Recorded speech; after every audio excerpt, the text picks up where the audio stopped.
Again, yeah, another one. Consistency is the key. I told you, look, I'm on it. But listen, we've got some breaking news. Look at this. Arsenal have submitted their first concrete offer for Gyokeres to Sporting, and it's been rejected. Yeah, so that's good. That's proper good, because I don't want them getting Gyokeres. Let them get Sesko, please. Benjamin Tesco, whatever they call him. They can't be getting Gyokeres, man. But it seems like they're on it. And I'll read this out to you, this little article. Arsenal have submitted their first concrete offer for Gyokeres to Sporting. The offer was presented yesterday at the meeting that took place in Menorca, Spain. The bid is expected to be rejected as it does not meet Sporting's demands. That's what got said earlier. And then not too long ago, this has come out from another source in Portugal. This bid has since been rejected, however, can be raised. The figures presented by Arsenal were way below the 60 million plus 10 million add-ons. Sporting received this offer and rejected it. Arsenal are prepared to rise the bid in the coming days. So Arsenal are on it. That's one thing you got to say, is Arsenal are really on it. They want him. I thought it was Sesko. So I don't know what's going on. So I don't know if it's a smoke screen. They're trying to do these bids to show like we can go for Gyokeres. We can do it and then go back for Sesko. But this is like their way of basically showing Leipzig we're interested in Gyokeres as well. It's not a problem. If you want to keep acting up, because obviously Leipzig's got a new manager. They didn't make Champions League. They got to sell. Maybe the price that they're handling with is not good enough for Arsenal. But like you can see, Gyokeres' bid has been rejected. This is from Portugal. And these two sources were the first two sources that came out the other day and said that he's had a disagreement with his own camp, with the president. You know how we got owners in Man United? They've got presidents, they call it. So Abo-Lapt and record_Portugal. It's reliable for Portugal. I can't say for nothing else, but for Portugal, it's definitely reliable. So yeah, this is what's going on, man. And then some, did we see something else? Hold on. Yeah, look, this is from earlier. So this is before it's all been rejected. Another sports witness. This came up from Portugal as well.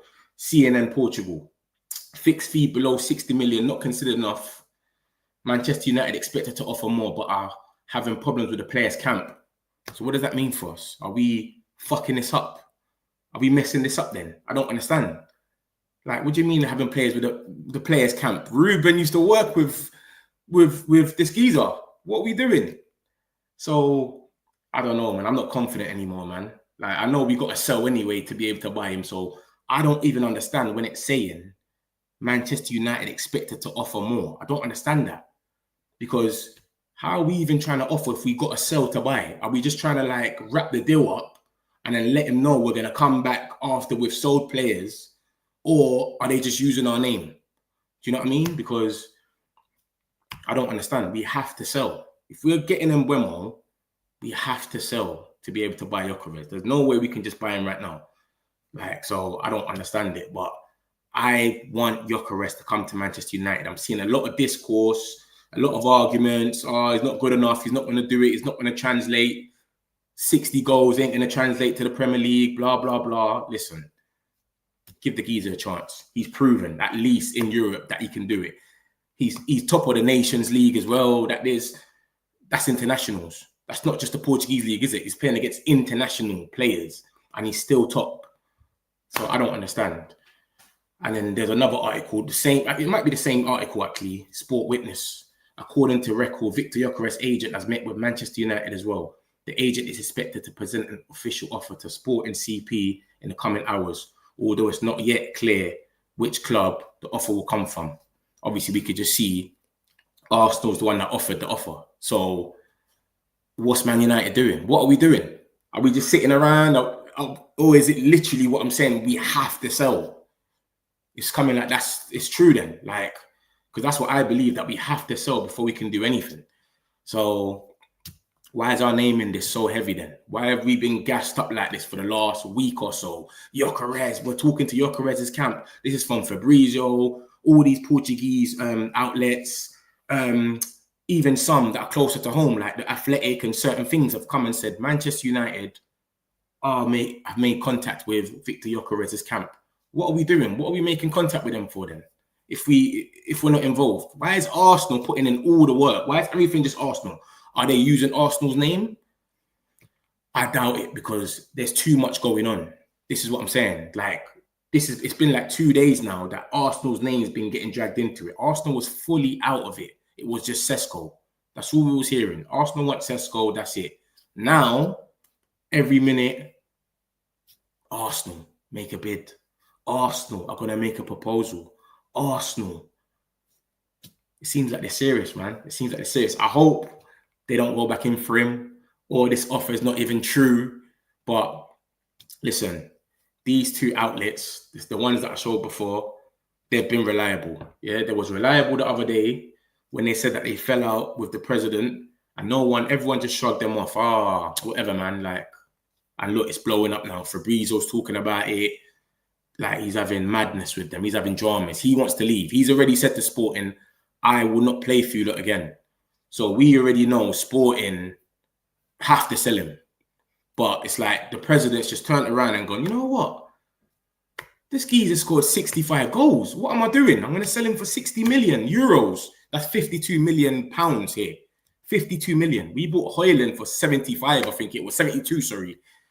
Darwin Núñez cost about 85 million.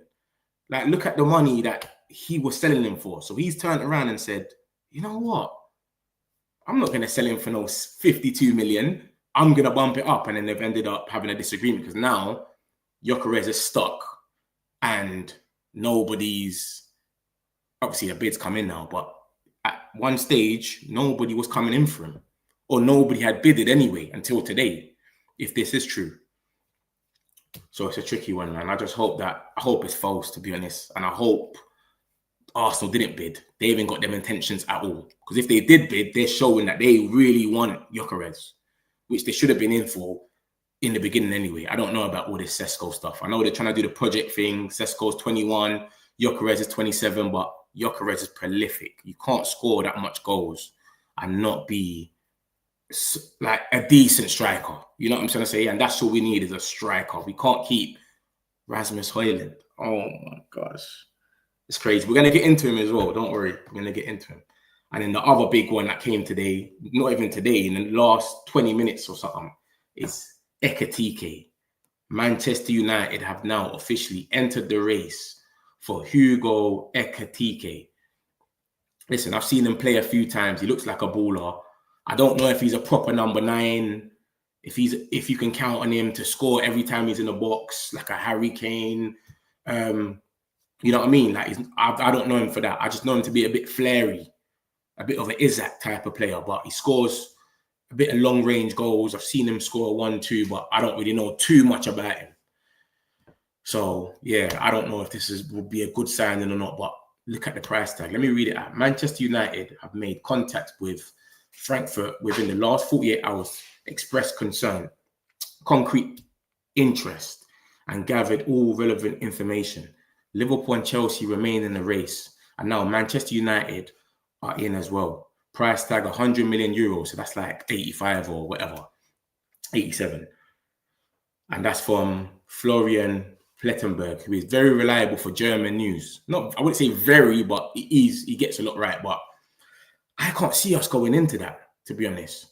Maybe they're just making contact to maybe this is a little smoke screen with the Gyokeres stuff as well. Like, okay, we're in for other people. Don't just think we're in for you. Do you know what I mean? And then end up going for Gyokeres in the end after they negotiated.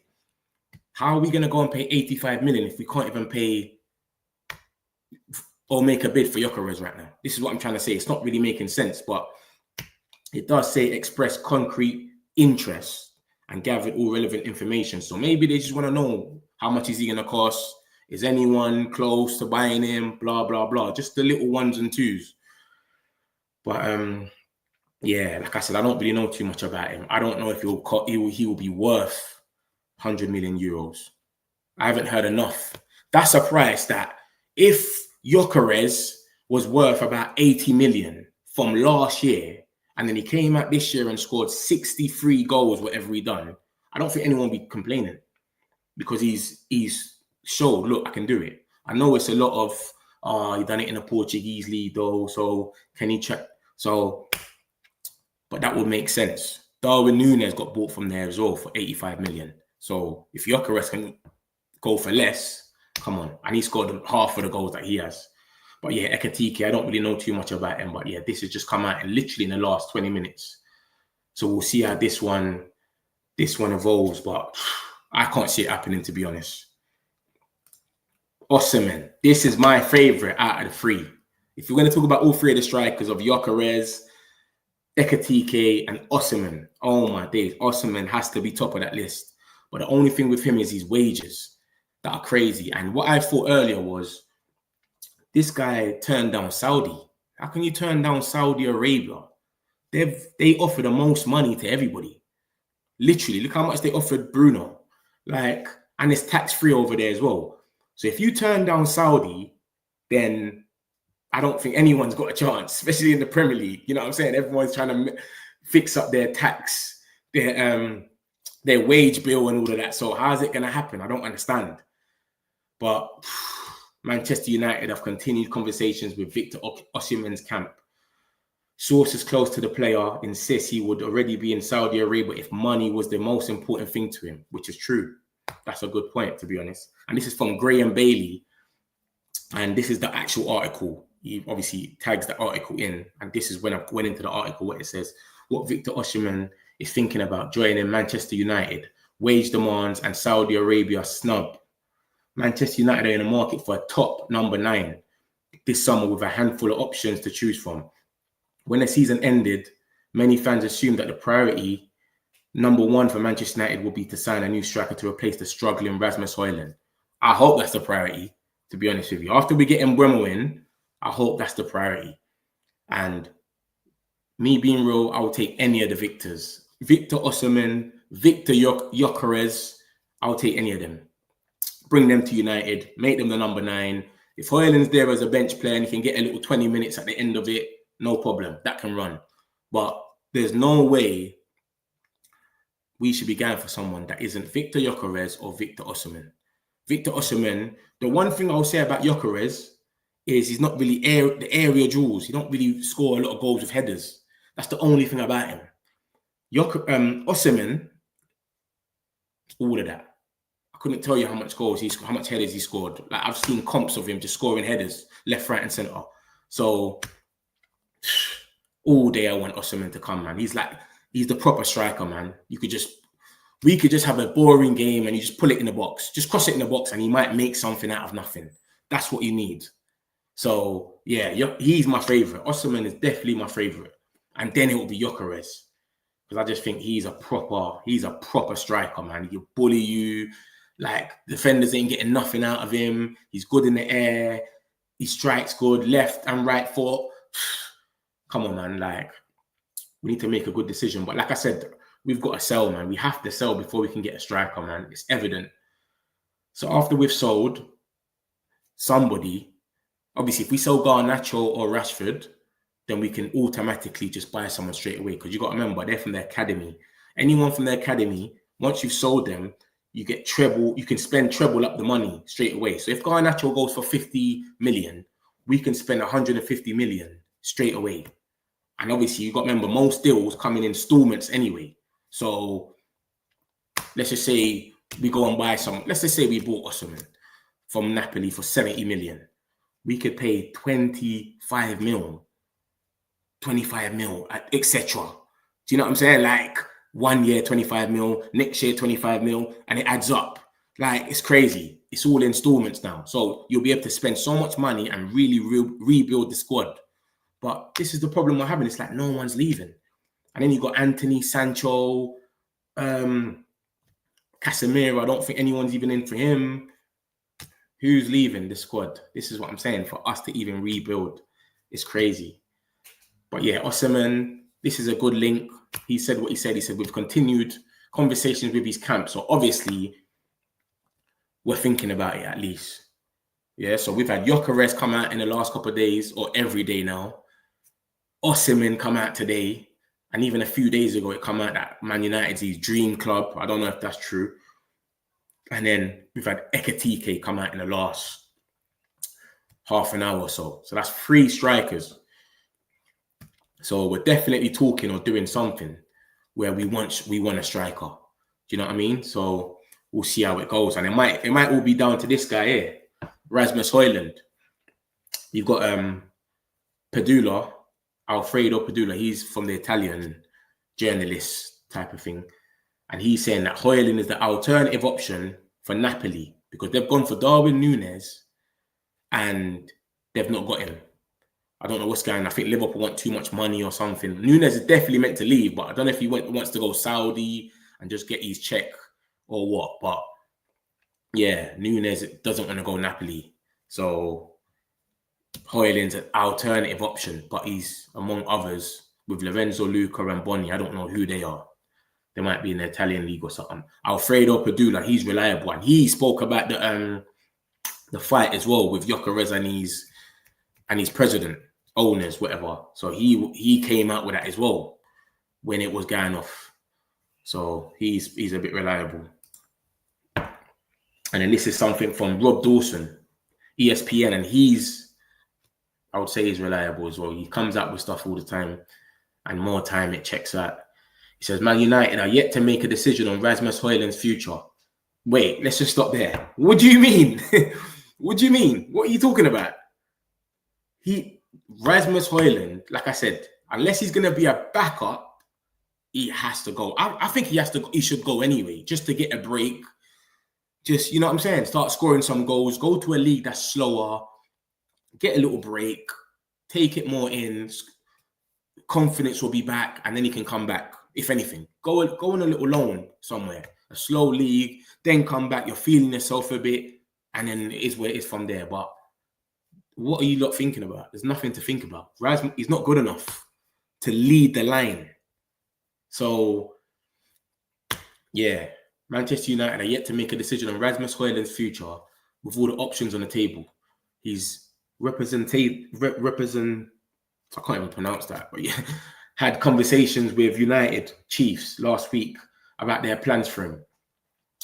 And in the other article, which is the same article, but obviously it's been broken down, they have fielded calls from several clubs, including Inter Milan.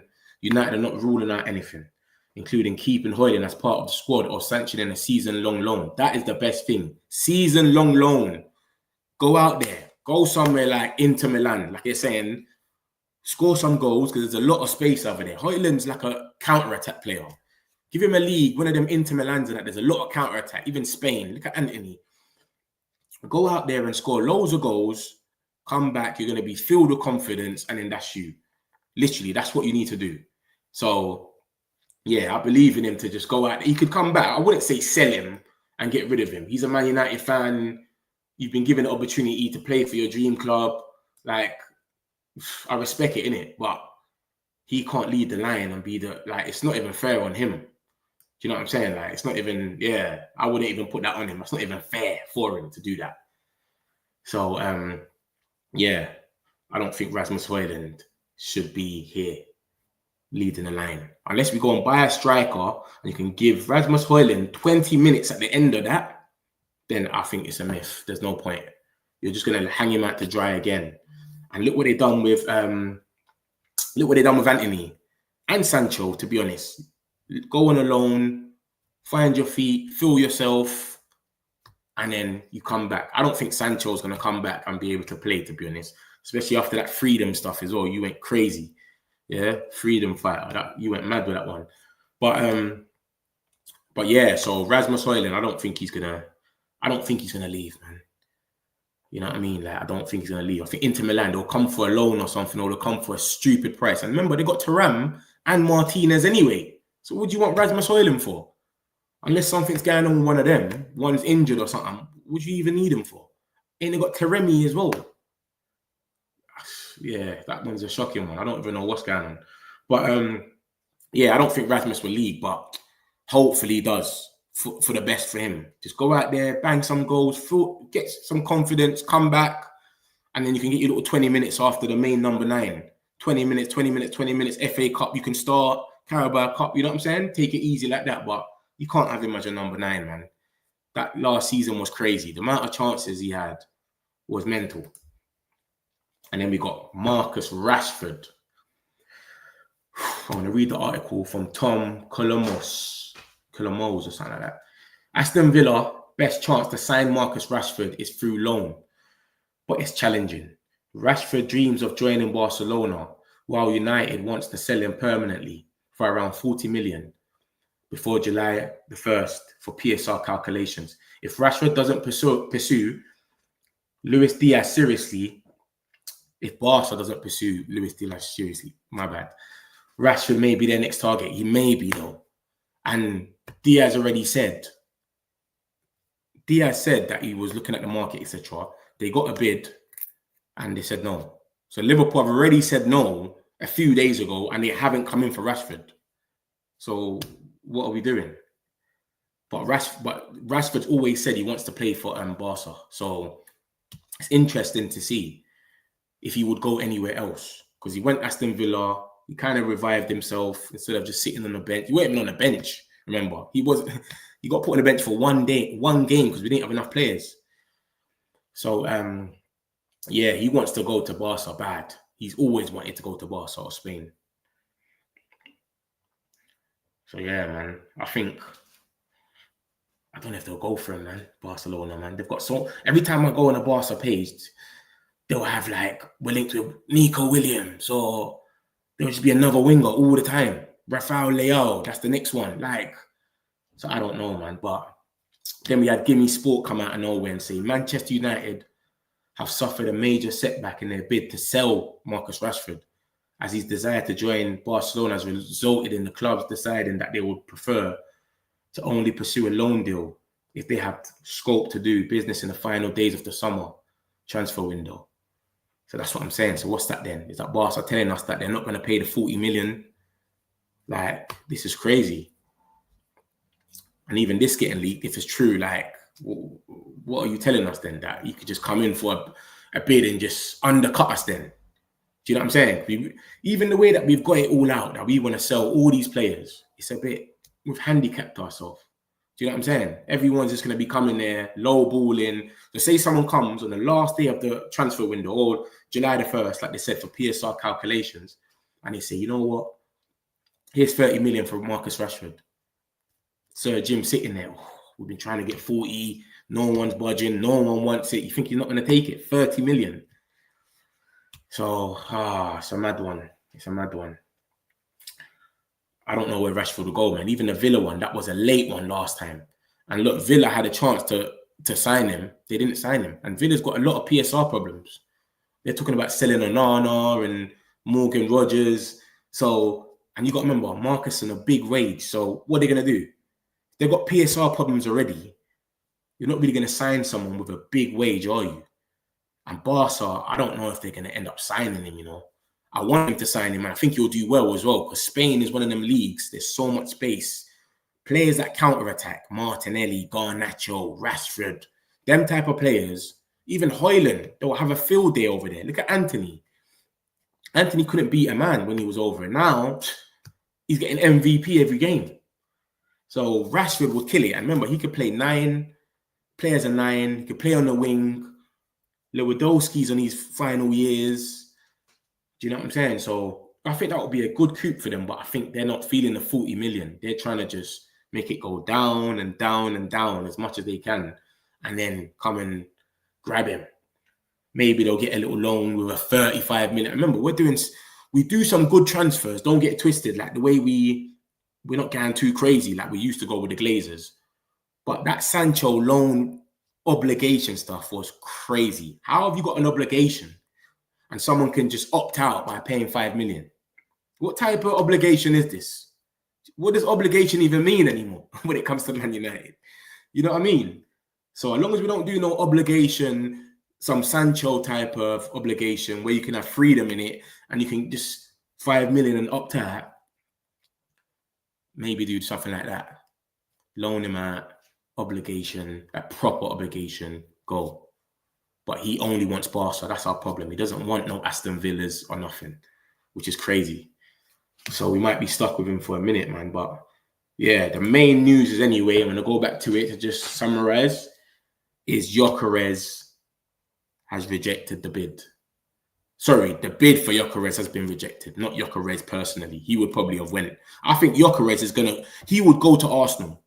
At this stage, he will go to Arsenal and, yeah, I'm the final puzzle. Let me go win in the league. But with us, it's like, I feel like no one's really in for him.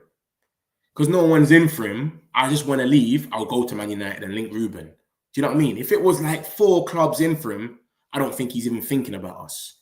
So I think it's Arsenal or us. And we're like the side, if you know what I'm saying. Arsenal's like, I'll go there. I'm going to be the man. I'm going to light up the Prem. We're going to win the league. I'm 27. These are my years. I'm in my prime. I don't think he's looking at Man United and going, yeah, I want to go there and take them back to the top. I don't think he's doing that. I think he wants Arsenal to really come for him and he wants to go there and win the league the next season or whatever.